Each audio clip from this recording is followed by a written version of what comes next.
हाँ जी, नमस्कार। स्वागत है आपका हमारे यूट्यूब चैनल के अंदर। इस वीडियो के अंदर डिस्कस करने वाले इंपॉर्टेंट एमसीक्यू जो नर्सिंग कॉम्पिटेटिव एग्जाम के चल रहे हैं उसके पार्ट 9 को डिस्कस करेंगे। अगर आप चैनल पर नए हैं तो इसको सब्सक्राइब जरूर कर लीजिएगा इस तरीके की और वीडियोस देखने के लिए। सीधा स्टार्ट करते हैं पहले क्वेश्चन से। The nurse is assessing a client with Graves disease, which assessment finding would the nurse expect in this client.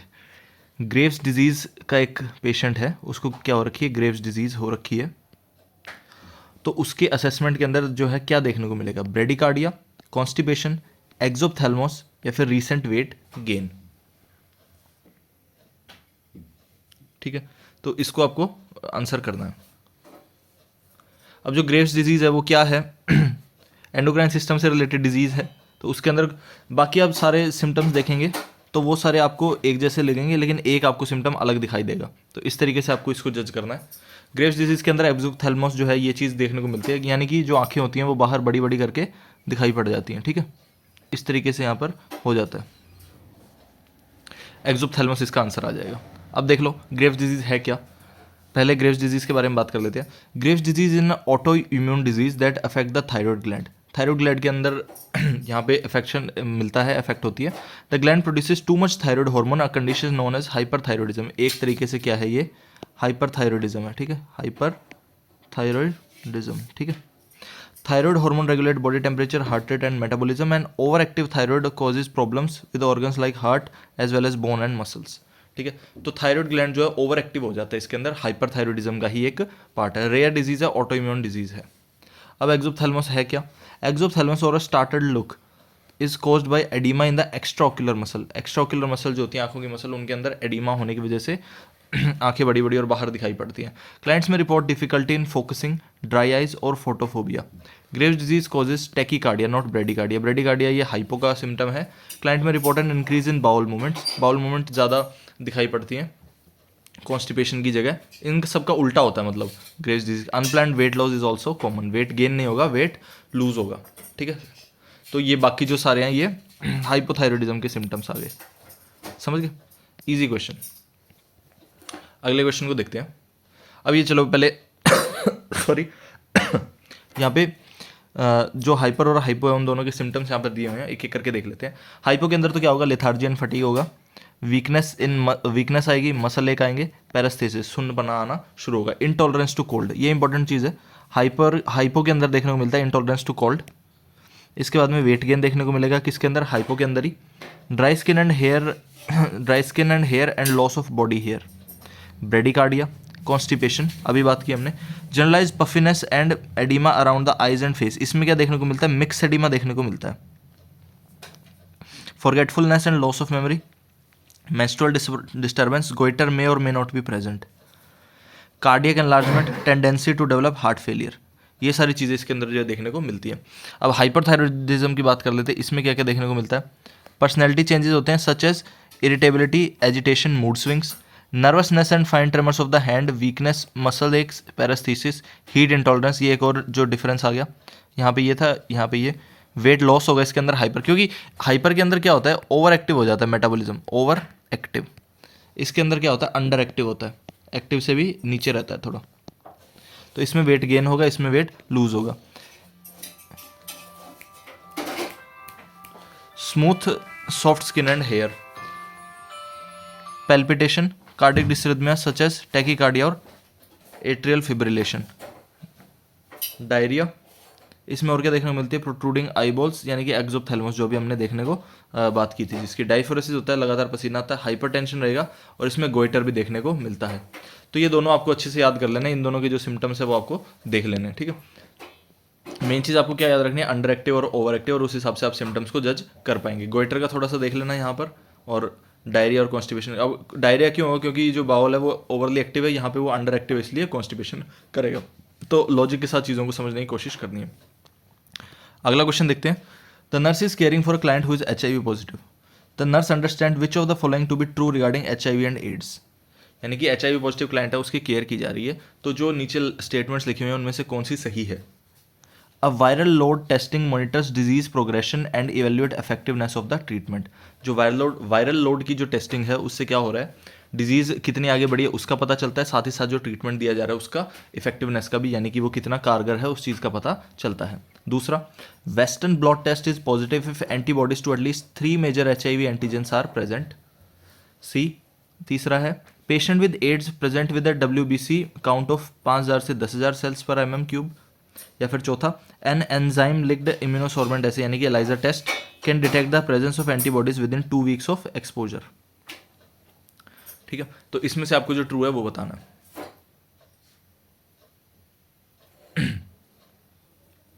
एक एक करके देख लो सारा। अब देखो एलाइजा का क्या रहता है, ये इतनी जल्दी नहीं बता सकता, 2 वीक्स का तो टाइम थोड़ा कम हो गया, यहाँ पर ये सही नहीं है। और जो वेस्टर्न ब्लॉट है इसके अंदर क्या होता है, 3 मेजर नहीं 2 मेजर का है मेरे हिसाब से इसके अंदर। तो जो सबसे सही यहाँ पर ऑप्शन जो लग रहा है वो एक तरीके से वायरल लोड की जो टेस्टिंग है वो लग रहा है कि यानी कि वायरस कितना बॉडी के अंदर प्रेजेंट है वो डिजीज़ की प्रोग्रेशन के साथ साथ पता लगता है, कैसे बढ़ रहा है। इसका आंसर देख लो, ये लिखा हुआ, viral load testing monitor disease progression and evaluate effectiveness of the treatment. Rational देख लेते हैं फटाफट। अभी देखो क्या लिखा हुआ, वायरल लोड से क्या होता है, HIV का RNA और other viral protein and monitor disease progression and evaluate effectiveness of treatment.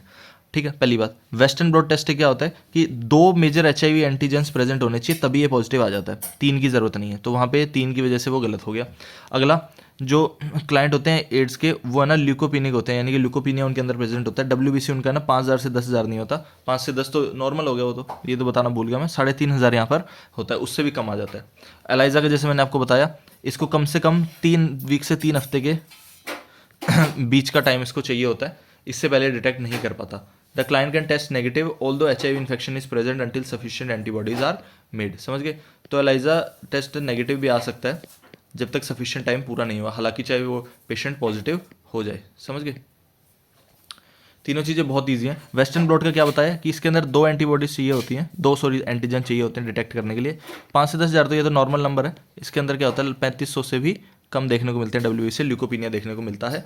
ELISA test का क्या है, कम से कम 3 वीक से 3 हफ्ते का समय उनको चाहिए होता है जो एंटीबॉडीज़ हैं उनको डिटेक्ट करने के लिए। अगला question, the nurse is performing haemodialysis on a client with the understanding that air embolus is a complication of this treatment. Which assessment finding by the nurse indicate an air ambulance? embolus sorry.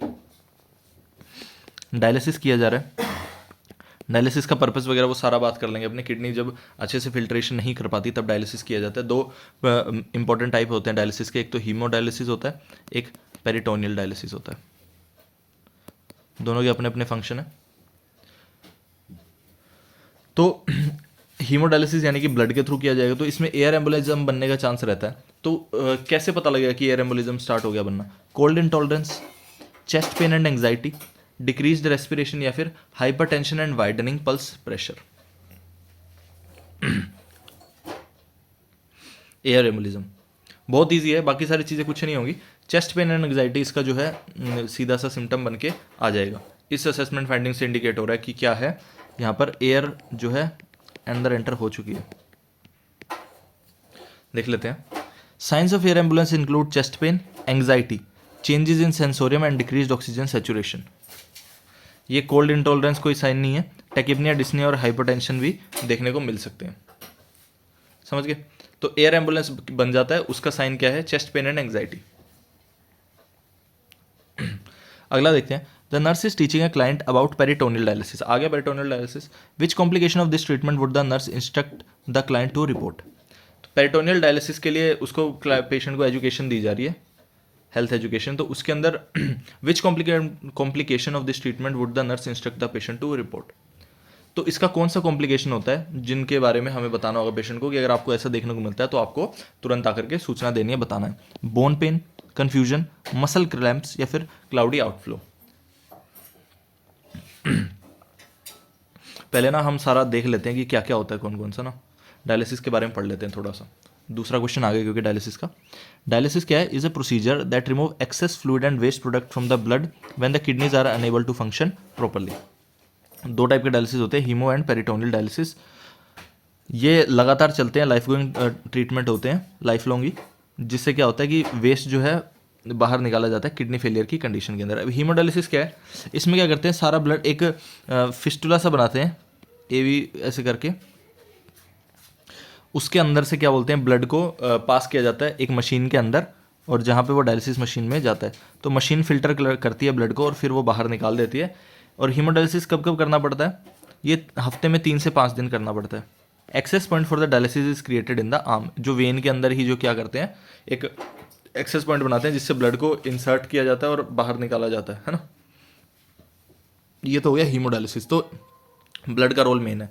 अगला आता है peritoneal dialysis. इसमें क्या होता है, एक cleansing fluid called the डायलिसिट, जो डायलिसिट होता है उसको एक जैसे एब्डोमेन होता है ना, उस एब्डोमेन के अंदर फ्लूइड को डाला जाता है। एब्डोमेन की जो पेरिटोनियल जो मेम्ब्रेन है वो एक सेमी परमिएबल मेम्ब्रेन की तरह एक्ट करती है, एसपीएम की तरह, और यहाँ पर जो फ्लूइड हम डाल रहे हैं वो अंदर चला जाता है। The inside lining of the abdomen act as filter to remove waste. Peritoneal dialysis is done daily. Some people prefer to do dialysis at night. ये तो चलो अलग चीज़ आ गई। तो कहने का मतलब कि जो फ्लूइड पास किया जाता है वो सारे जो क्या बोलते हैं ऑस्मोसिस के थ्रू फिल्टर कर लेता है और फिर जो सारा क्या बोलते हैं गंदगी है वो बाहर आ जाती है। ठीक है, अब पेरिटोनियल डायलिसिस का कॉम्प्लिकेशन देखो अब क्या होगा। अब क्योंकि ये सीधा बॉडी के अंदर जा रहा है तो एक तरीके से यहाँ पे इन्फेक्शन कॉम्प्लिकेशन आएगा। बोन से कोई रिलेशन नहीं है, कन्फ्यूजन मसल क्रैम्प इससे कोई रिलेशन नहीं है। क्लाउडी आउटफ्लो होगा क्योंकि ये किसको इंडिकेट करेगा? इन्फेक्शन को। ठीक है, इन्फेक्शन को इंडिकेट करेगा। अब देख लेते हैं cloudy outflow is a sign of peritonitis, क्योंकि पेरिटोनियम के अंदर हो रहा है तो पेरिटोनाइटिस का यहाँ पर देखने को मिलेगा। Which is life threatening if left untreated. Signs and symptoms of peritonitis क्या आ जाते हैं? फीवर हो गया, cloudy outflow, rebound abdominal tenderness, abdominal pain, general malaise, nausea, vomiting. Cloudy और opaque outflow is an early sign of peritonitis. Other signs include distension, pain, fever and tenderness. The classic sign is a rigid board-like abdomen. Bone pain is a sign of dialysis encephalopathy. ठीक है, confusion and muscle cramp occur with it disequilibrium syndrome. तो यहाँ पे पहला sign जो देखने को मिलेगा या जल्दी वाला साइन जो देखने को मिलेगा वो क्या रहेगा? पेरिटोनाइटिस रहेगा। ठीक है, तो यहाँ पर आंसर क्या आ जाएगा? पेरिटोनाइटिस से क्लाउडी आउटफ्लो।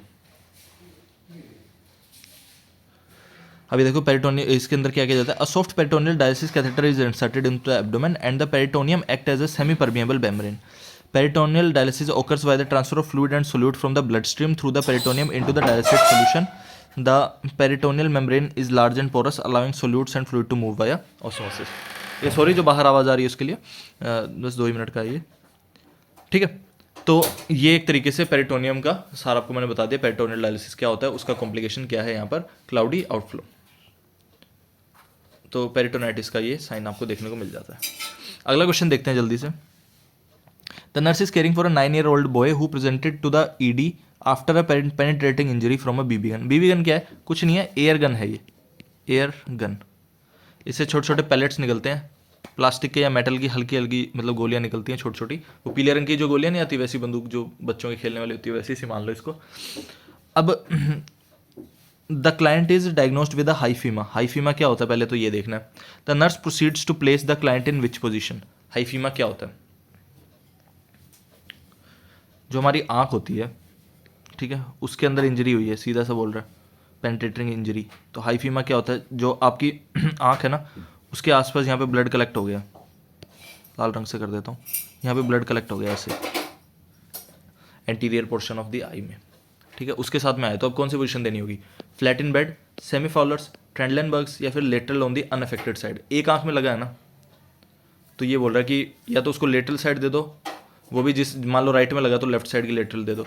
ट्रेंडलेनबर्ग, सेमी फॉलर या फिर फ्लैट इन बेड, कौन सी यहाँ पे पोजीशन आपको देनी पड़ेगी? पहले तो देखो सेमी फॉलर इसका आंसर चला जाएगा सीधा सीधा। अब देखते हैं क्यों। हाईफीमा देख लो पहले, ये नॉर्मल आई हो गई, ये हो गया hyphema, blood in front of the chamber of the eye. Hyphema देखते हैं क्या है पहले। Presence of blood in the anterior chamber that occur as a result of an injury usually resolves in 5 to 7 days। अगर anterior chamber of eye के अंदर में अगर ब्लड इकट्ठा हो जाता है तो उसको क्या बोलते हैं? हाईफीमा बोलते हैं। Client should be in a semi Fowler position to keep the hyphema away from the cornea's optical centre. ये देखो ये ऑप्टिकल सेंटर हो गया ना, इससे थोड़ा सा उसको अलग रखना है, तो अगर आप सीधे लेटे रहेंगे तो वो नीचे रहेगा। ठीक है, positioning the client flat in bed और Trendelenburg position increase pressure on the site. इससे प्रेशर बढ़ेगा आँख के ऊपर, तो उससे देखने में भी दिक्कत आएगी। Lateral position should be avoided until the hyphema resolves. Lateral position को भी अवॉइड करना है, तो यानी कि सेमी फाउलर पोजीशन में रखना है। Encourage rest in semi Fowler position, intervention में भी यही दिया हुआ। Avoid sudden eye movement for 3 to 5 days to decrease the likelihood of bleeding.